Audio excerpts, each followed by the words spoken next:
Hi అండి, welcome to అనురాగాలు. ఈరోజు వీడియోలో చాలా ఈజీగా సింపుల్గా చేసుకునే మిల్లెట్ దోశ ఎలా తయారు చేయాలో చూద్దాం. మిల్లెట్స్ మనం ఏ మిల్లెట్స్ తీసుకున్నా పర్వాలేదండి. 3 to 4 టైప్స్ మన దగ్గర అవైలబుల్గా ఉన్న మిల్లెట్స్ మీరు తీసుకోండి. ఇక్కడ మనం ఏ గ్లాస్తో అయితే కొలత తీసుకుంటున్నామో ఆ గ్లాస్తో 3 గ్లాసెస్ మిల్లెట్స్ తీసుకుంటే 1 గ్లాసు మినపప్పు మీరు తీసుకోండి. నేను ఇక్కడ 2 గ్లాసెస్ మిల్లెట్స్ తీసుకుంటున్నాను, అందుకని 3/4 గ్లాసు మినపప్పు తీసుకుంటున్నాను. మిల్లెట్స్ చాలా రకాలు ఉంటాయండి. ఊదలు, సామలు, అరికెలు, అండుకొర్రలు, కొర్రలు. దీంట్లో మీకు ఏవి అవైలబుల్గా ఉంటే అవి 3 to 4 టైప్స్ తీసుకోండి.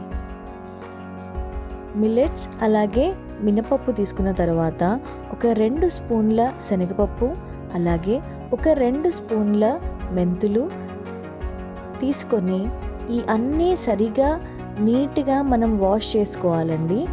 ఈ మిల్లెట్స్లో ఒక డిఫరెంట్ కలర్ వస్తుందండి మనం కడిగేటప్పుడు, కాబట్టి అవన్నీ ఆ కలర్ కంప్లీట్గా పోయే వరకు అండ్ ఏమైనా డస్ట్ పార్టికల్స్ ఉన్నా ఆ డస్ట్ పార్టికల్స్ అన్నీ పోయేంత వరకు ఒక 2 to 3 టైమ్స్ ఇలా ఈ వీడియోలో చూపించిన విధంగా కలుపుతూ మీరు కడగండి. కడిగిన తరువాత మనం మిల్లెట్స్ తీసుకున్నప్పుడు మిల్లెట్స్ కంటే డబుల్ వాటర్ కానీ ఆర్ 3 వాటర్ కానీ ఆ గిన్నెలో పోసుకొని ఒక 8 to 10 అవర్స్ నానబెట్టండి.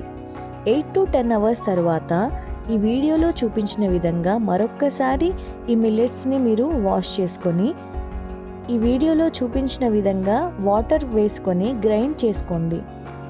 మనం గ్రైండ్ చేసుకున్న తర్వాత ఈ వీడియోలో చూపించిన విధంగా కన్సిస్టెన్సీ కంపల్సరీ మీరు మెయింటైన్ చేయండి.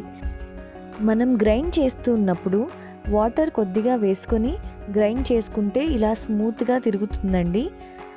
ఈ విధంగా గ్రైండ్ చేసుకున్న తర్వాత ఈ పిండి మొత్తం ఒక కొంచెం పెద్దగా ఉన్న పాత్రలో వేసుకోండి. పాత్రలో వేసుకొని మనం కంపల్సరీ చేయితోనే కలపాలండి. ఈ టిప్ కంపల్సరీ ఫాలో అవ్వండి.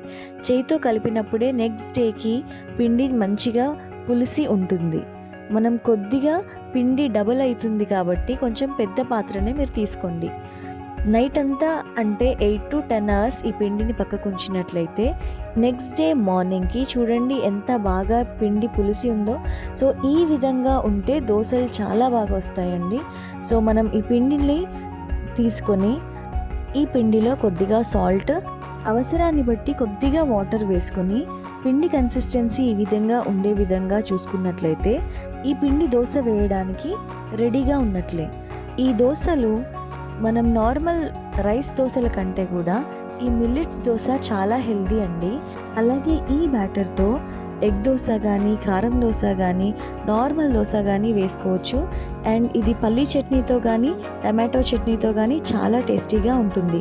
అలాగే డయాబెటిక్ పేషెంట్స్కి కానీ, హైపర్ టెన్షన్ పేషెంట్స్కి కానీ అండ్ ఎవరైతే వెయిట్ లాస్ అవ్వాలనుకుంటున్నారో వాళ్ళకి కానీ చాలా హెల్ప్ చేస్తుందండి. ఇలాంటి వీడియోస్ మరిన్ని కావాలనుకుంటే please subscribe my channel and please like and share this video. Thank you.